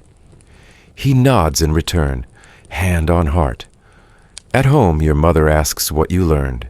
You recite a verse not loudly, not proudly, just clearly. She nods once and gives you a small piece of honey-dipped bread. Not a reward, a recognition. In the afternoon, your duties shift. You sweep the courtyard, help your sister thread beads onto a string, chase the chickens from the laundry pile. No one tells you what to do, but you know. The rhythm of the day teaches you better than commands. And through it all, the verses whisper at the edge of your mind like familiar lullabies. As night falls, lamps are lit. Oil wick flames flicker behind colored glass. Your father reads aloud from a leather-bound volume, not scripture poetry. You understand only some of it, but the cadence is familiar, the reverence unmistakable. You lie down on a straw mat.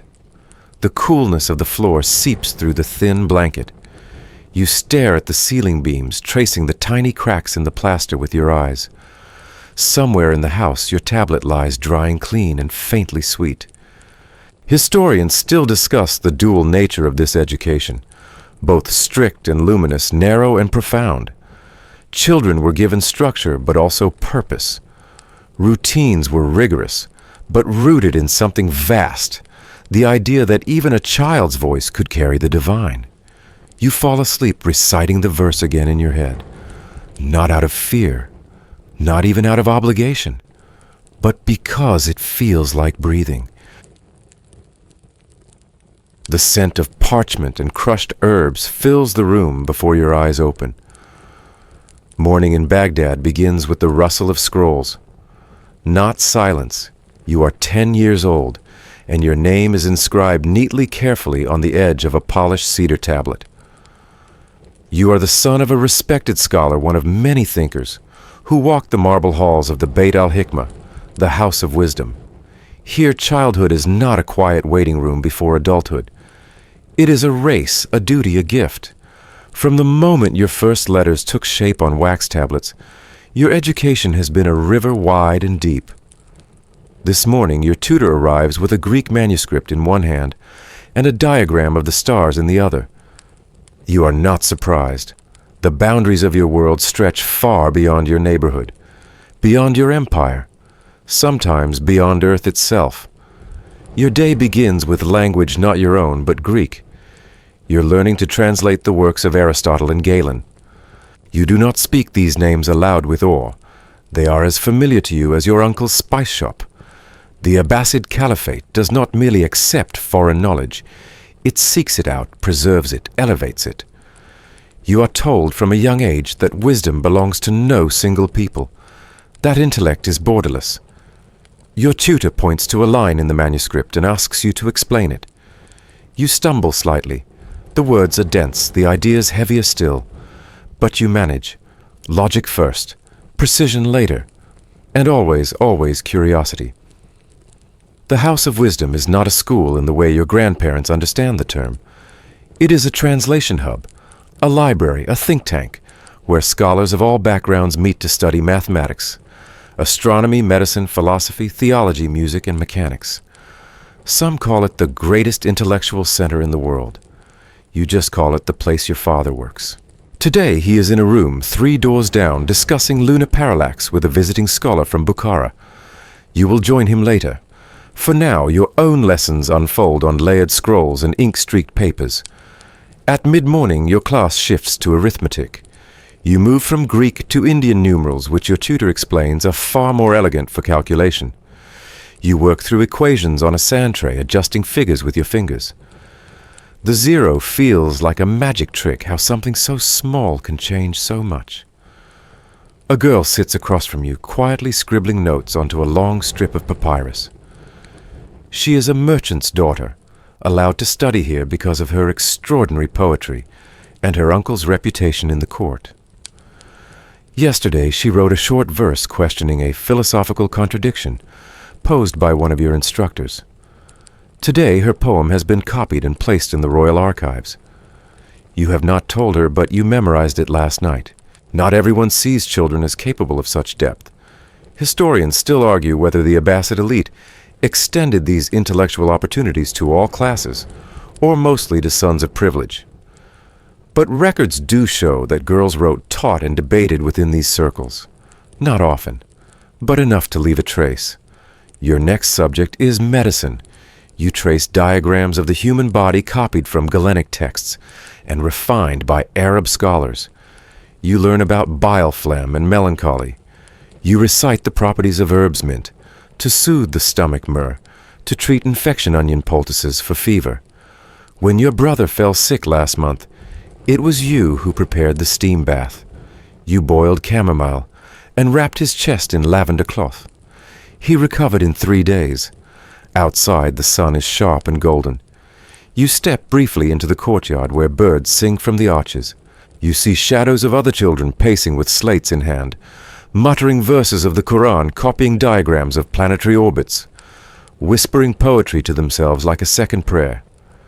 Back in the study room, you're handed a globe. It's small and copper, engraved with fine lines and early astrolabe. You learn to align it with the stars to calculate time and direction to mark seasons. You remember your father saying that knowing the sky was a way of knowing God's order, that the cosmos was not chaos, it was elegance spun in golden ratios. You believe him. Lunch is brief figs dates, warm bread dipped in oil. You eat under the colonnade legs folded beneath you. The girl from earlier walks by and nods. You nod back, too nervous to speak. Later you study logic. Your tutor presents a riddle.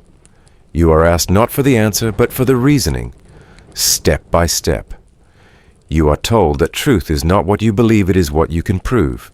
That is the way of the scholars here: argument without anger, certainty without arrogance. In the corner of the room, an elderly teacher writes on a scroll so long it spills onto the floor. He has been composing a treatise on dreams for 3 years. Every day he writes a few lines, then stops to consult a text on sleep patterns in Indian medicine. You once asked him if children's dreams mattered. He said they mattered more than most. Historians often debate the true extent of child education during this golden age. Some argue that only boys from elite families accessed advanced study. Others point to scattered accounts of female scribes, child poets, and medical apprentices. The truth perhaps lies somewhere in the soft silence between scrolls, the footsteps of students whose names were not always recorded, but whose minds shaped what came after. At sunset, you and your father walk home together. He asks what you learned. You try to explain a paradox from your logic class. He smiles not because your answer is right, but because you are still thinking about it. At home, your mother serves lentils and roasted aubergine. Your younger brother recites a line from the Quran, and your grandmother tells a story about a jinn who taught geometry to a lost traveler. You sit in the doorway later watching the stars appear one by one. You point to a faint cluster near the horizon. You know its name. You know its movement. And yet it still feels like a secret. You sleep with a scroll under your pillow, not because you believe it will help you learn, but because the paper smells like ink and cedar, like the day itself. The house of wisdom may be miles away, but its echo hums through your dreams. You wake to the sound of a lyre being plucked gently in the courtyard. The sunlight is already sharp, filtering through linen curtains and casting a golden lattice across the floor. You are in Athens, ancient, bustling, proud. And you are 7 years old, the age when childhood softens and duty begins. The tutor will arrive soon, but you already know what he will say. That the day must be met with grace, that your body must be strong, your words precise and your spirit calm. Emotions, he says, are like wild dogs, they must be tamed. Today, like every day, you will try. The first part of your education is music, not as play, but as training. You begin by reciting a few lines from Homer's Iliad, your small voice weaving through hexameter like a practiced instrument. The rhythm is not just for memory, it's discipline. The voice must not waver. The eyes must remain forward. Your tutor gives a brief nod and passes you a lyre. You know how to hold it, how to pluck the strings gently without hunching your shoulders. Today's task is to accompany your own voice, a passage from the Odyssey, the part where Odysseus tells his men to resist the sirens. He says it's an important lesson. Beauty can be dangerous, sound can seduce, and the wise must listen with caution. You're not sure what all that means, but you try to play steadily, even as your fingers tremble. After music comes athletics. You tie on sandals and follow your tutor to the gymnasium, where a small group of boys your age wait under the olive trees. The air smells of dust and warm stone. Your exercises begin with stretching, then wrestling forms, and finally a run around the perimeter. You are taught how to move with purpose, how to control your breath, how to fall without flinching. No one laughs if you trip. Laughter is reserved. Emotions are indulgences, and indulgence weakens the soul. In ancient Athens, children were educated with a balance of body, mind, and morals. Schooling began around age 7, with boys learning poetry, music, physical training, and basic literacy. Girls, depending on the family, might be educated at home, often focused on household skills, though some learn to read or play music as well. You are told that the gods love order, that excellence arete is the goal of life. Not happiness, not comfort, excellence. To know your place in the city, to serve it with dignity, and to leave it better than you found it. After your exercises, your tutor instructs you to sit and breathe deeply. He gives each child a different sprig of plant mint thyme fennel and tells you to inhale slowly. This, he says, sharpens the senses and the spirit. A clear nose leads to a clear mind. Some philosophers even believed that scent could train moral character.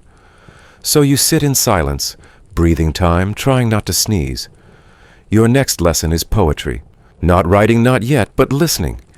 Your tutor recites from memory and expects you to follow lips, moving silently, eyes focused. The story is one you know, Hector saying goodbye to his son, but you are told not to weep. The nobility of the farewell is in its restraint. Hector does not cry, neither should you. Historians still debate how emotionally repressive Athenian childhoods were. Some sources suggest a deeply stoic culture, where expressions of grief or excitement were discouraged, especially in boys. Others point to the plays of Euripides, where emotions flow freely as evidence that feeling was not forbidden, just structured. After poetry comes geometry, not for the sake of numbers, but for the beauty of form. You draw circles in the sand bisect lines and chant the principles aloud. You are told that the soul craves symmetry, that to understand shape is to understand the cosmos. It sounds strange to your young ears, but when you draw a perfect circle with a compass, something about it does feel satisfying. At midday, your lessons pause. You eat olives bread and soft cheese beneath a fig tree. The tutor says nothing. He believes children should eat in silence. You chew slowly, watching a lizard skitter across a stone column. You think briefly of running after it, but decide not to. When you return to your home, your mother greets you with a basin of water. You wash your feet and hands before entering. She asks what you learned, and you give her a summary. She nods, then asks you to help with a household inventory. You recite the list of items aloud, counting amphorae and checking linens. This, too, is education, knowing the order of things. Later, in the shade of the portico, you are asked to deliver a short speech, a simple exercise repeating a moral fable. You tell the story of the tortoise and the hare. The lesson you're told is that slow and steady wins the race. But more importantly, you must speak clearly. No stammering, no excess, just structure. At dusk, your father returns from the agora. He asks you to walk with him as he checks the vineyard. He asks questions not because he needs the answers, but because he wants to test your thinking. He asks why justice matters, why people disagree, what makes a good citizen. You try to answer, and he listens with a stillness that makes you try harder. That night, as the city cools and torches are lit, you lie on your back on the roof listening to cicadas. Your mind drifts over verses' geometric patterns and the taste of time. You do not feel tired. You feel shaped. Not scolded, not celebrated, just shaped. You are told that someday, if you study hard and serve your city well, your name might be remembered. Not in monuments, but in the way you lived. You close your eyes and imagine your name carved on a stele in the agora, but only if you learn to hold your emotions. You breathe through your nose just like the exercise. You smell rosemary this time, and you fall asleep dreaming not of games or laughter, but of balance, of precision, of excellence. You do not remember when the rules began, only that they were always there. You were small, maybe 4, maybe younger, when you first noticed them, the glance your mother gave you, when you reached for a second fig, the silence your father expected when guests arrived, the exact posture required when passing through a doorway. No one explained. No one needed to. The rules were the air you breathed, invisible but absolute. Whether you lived in a palace, a clay hut, a wooden townhouse, or beneath a thatched roof, the pattern repeats. Across time and culture, children are shaped not only by education or affection, but by rules never spoken aloud. In the highlands of Ethiopia, children learn not to speak until spoken to. A 5-year-old might sit beside a family gathering for hours, eyes lowered, hands folded, learning through observation what no one will ever say outright. In some West African communities, it is believed that a child's eyes carry too much raw spirit. They must not look directly into an elder's face until they've learned how to temper their energy with respect. No one calls these rules punishments. They are traditions, structures, ways to grow into a person of dignity. You, wherever you are, have your own list. Do not interrupt. Do not show too much pride. Do not show too little. Greet your aunt with both hands. Never eat before the oldest person at the table. Don't laugh too loudly. Don't speak unless someone asks. Even in the most affectionate households, the rules hover like breath on glass there, but only visible when broken. In medieval Europe, noble children knew to kiss the ring of a guest, not because they were told, because they watched their cousins, their sisters, the servants.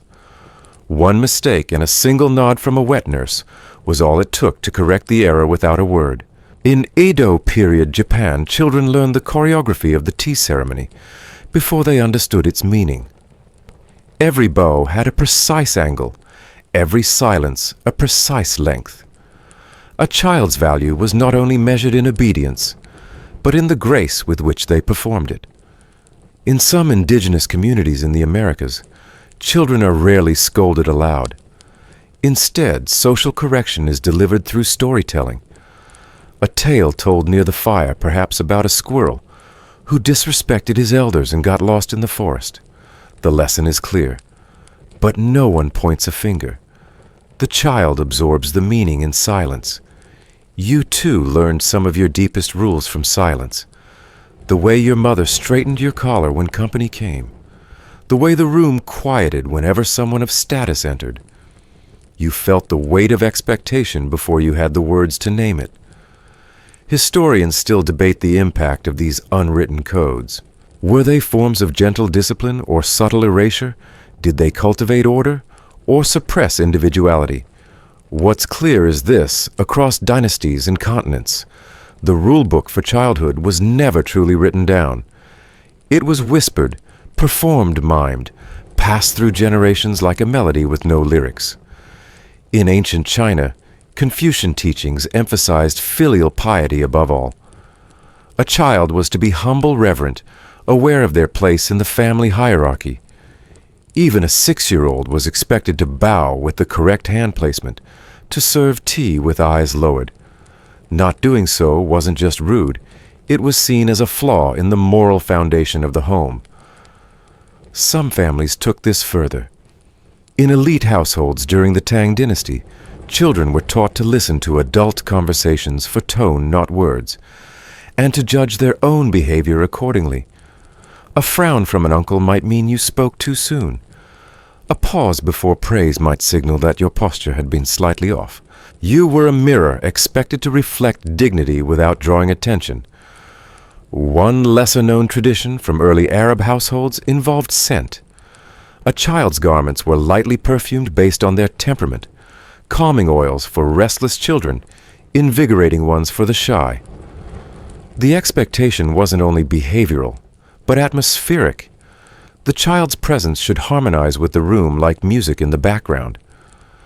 In Aztec society, children were raised with what modern scholars call dual education, tenderness in early years, followed by severe discipline from age 6 onward. By then, it was understood that a child should already know the basic codes: how to enter a room, how to respond to an elder, how to express humility through posture. These rules were practiced silently, reinforced by glances and gestures rather than lectures.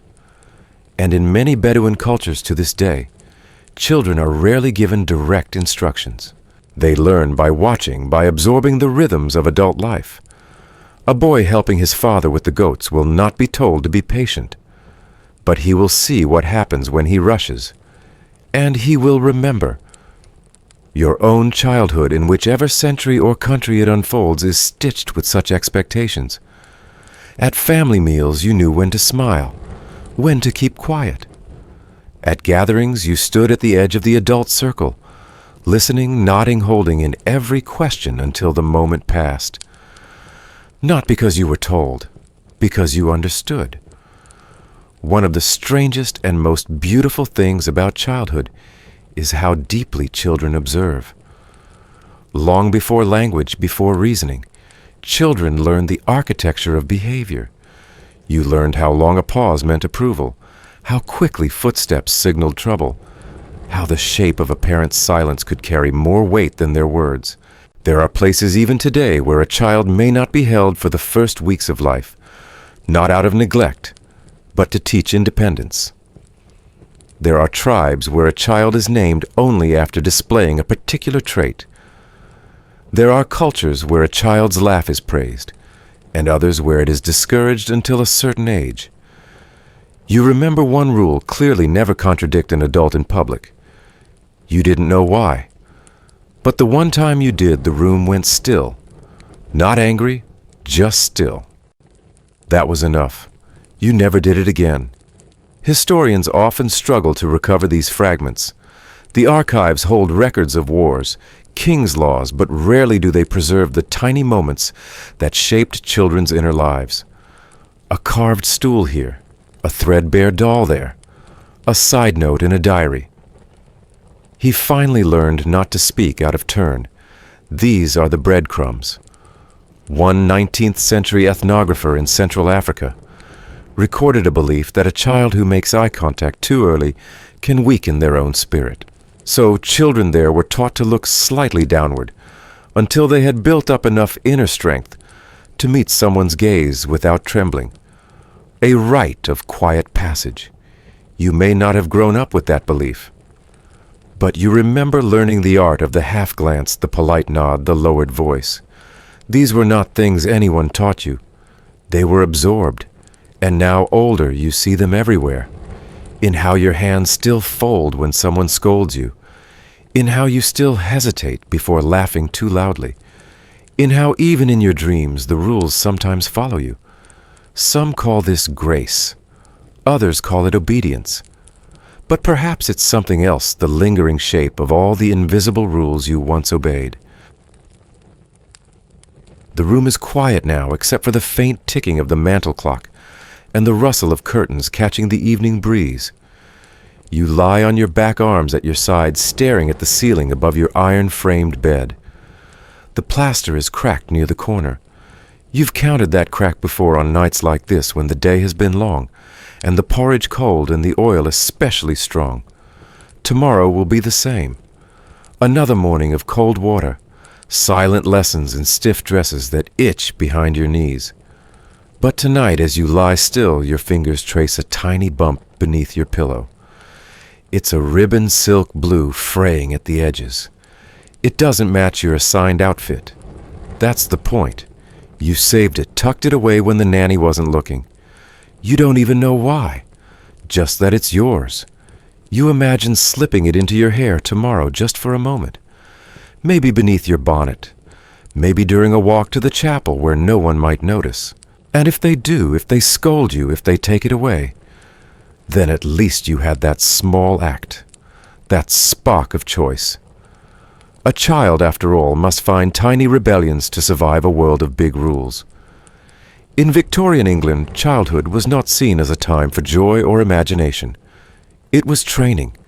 A child was to be molded, corrected, and above all controlled. Rights were not something you were born with. They were something you earned through obedience. The idea that a child deserved gentleness, deserved to be protected, was not yet a social consensus.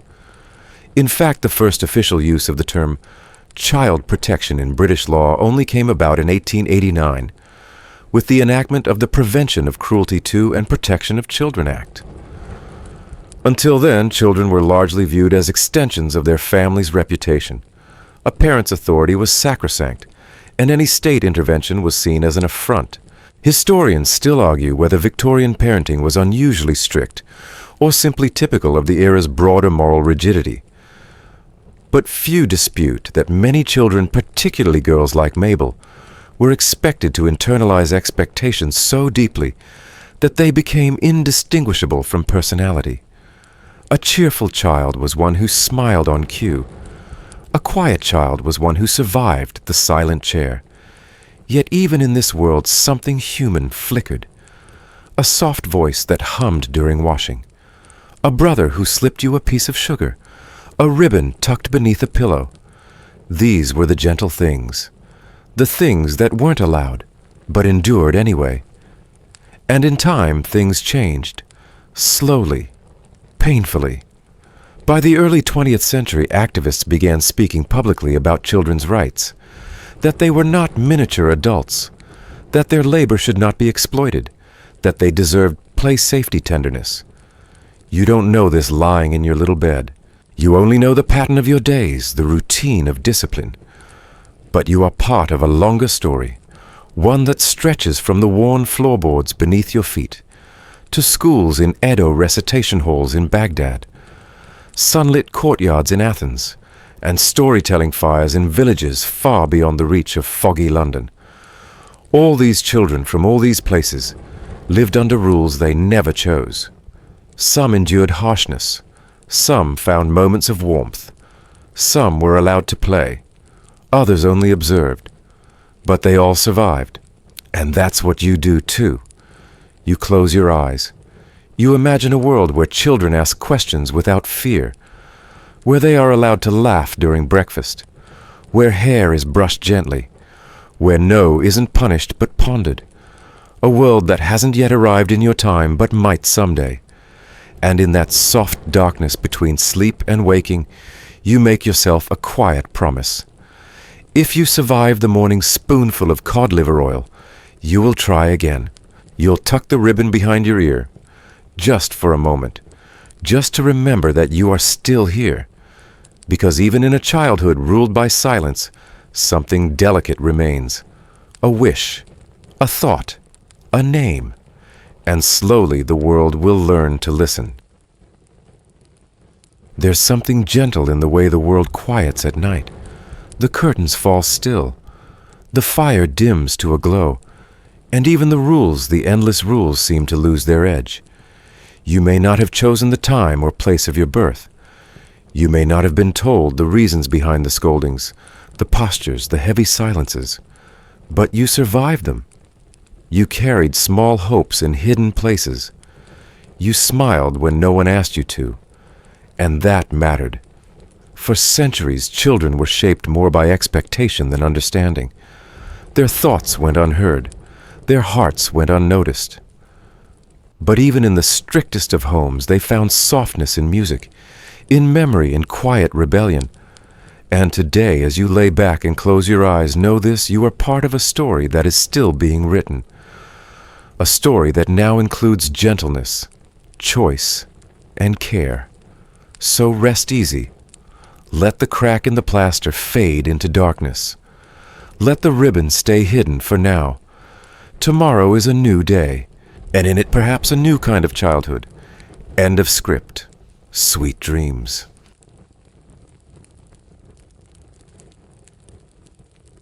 The room is quiet now, except for the faint ticking of the mantel clock and the rustle of curtains catching the evening breeze. You lie on your back arms at your sides, staring at the ceiling above your iron-framed bed. The plaster is cracked near the corner. You've counted that crack before on nights like this when the day has been long, and the porridge cold and the oil especially strong. Tomorrow will be the same. Another morning of cold water, silent lessons and stiff dresses that itch behind your knees. But tonight, as you lie still, your fingers trace a tiny bump beneath your pillow. It's a ribbon silk blue fraying at the edges. It doesn't match your assigned outfit. That's the point. You saved it, tucked it away when the nanny wasn't looking. You don't even know why, just that it's yours. You imagine slipping it into your hair tomorrow just for a moment. Maybe beneath your bonnet. Maybe during a walk to the chapel where no one might notice. And if they do, if they scold you, if they take it away, then at least you had that small act, that spark of choice. A child, after all, must find tiny rebellions to survive a world of big rules. In Victorian England, childhood was not seen as a time for joy or imagination. It was training. A child was to be molded, corrected, and above all controlled. Rights were not something you were born with. They were something you earned through obedience. The idea that a child deserved gentleness, deserved to be protected, was not yet a social consensus. In fact, the first official use of the term child protection in British law only came about in 1889, with the enactment of the Prevention of Cruelty to and Protection of Children Act. Until then, children were largely viewed as extensions of their family's reputation. A parent's authority was sacrosanct, and any state intervention was seen as an affront. Historians still argue whether Victorian parenting was unusually strict or simply typical of the era's broader moral rigidity. But few dispute that many children, particularly girls like Mabel, were expected to internalize expectations so deeply that they became indistinguishable from personality. A cheerful child was one who smiled on cue. A quiet child was one who survived the silent chair. Yet even in this world, something human flickered. A soft voice that hummed during washing. A brother who slipped you a piece of sugar. A ribbon tucked beneath a pillow. These were the gentle things. The things that weren't allowed, but endured anyway. And in time, things changed. Slowly. Painfully. By the early 20th century, activists began speaking publicly about children's rights, that they were not miniature adults, that their labor should not be exploited, that they deserved play safety tenderness. You don't know this lying in your little bed. You only know the pattern of your days, the routine of discipline. But you are part of a longer story, one that stretches from the worn floorboards beneath your feet, to schools in Edo recitation halls in Baghdad, sunlit courtyards in Athens, and storytelling fires in villages far beyond the reach of foggy London. All these children from all these places lived under rules they never chose. Some endured harshness. Some found moments of warmth. Some were allowed to play. Others only observed. But they all survived. And that's what you do too. You close your eyes. You imagine a world where children ask questions without fear, where they are allowed to laugh during breakfast, where hair is brushed gently, where no isn't punished but pondered, a world that hasn't yet arrived in your time but might someday. And in that soft darkness between sleep and waking, you make yourself a quiet promise.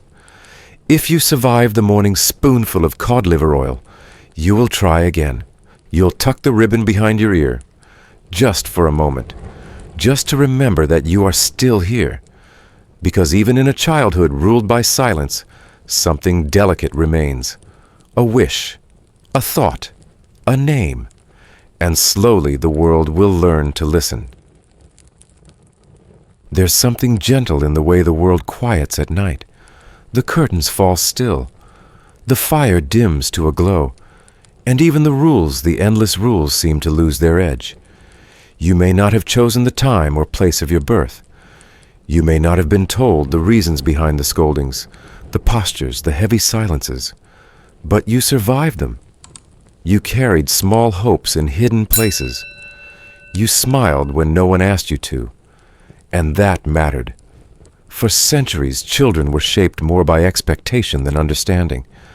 Their thoughts went unheard. Their hearts went unnoticed.